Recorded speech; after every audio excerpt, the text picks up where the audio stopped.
أو من ينشأ في الحلية وهو في القسام غير مبين وآيات قرآن واي قروح ذو دبيع عد واي أنا هالدبيع عد أنا طبعي هوينك وحق قروح مركا على كل حال قروح ذي داوعك قارت ويحناقدي waxay dhahday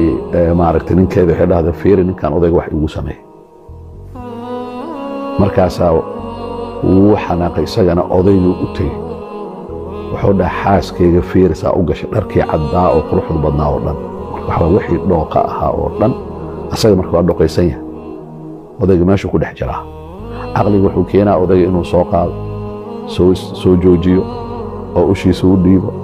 oo iyagana ay sabraan dadka oo muuminiinta saxda ah laakiin ninkan markii odaygii uu dhahay waa u jeedaa waa turaan turooday raali ahaado wuxuu gacanta ku qaaday markaa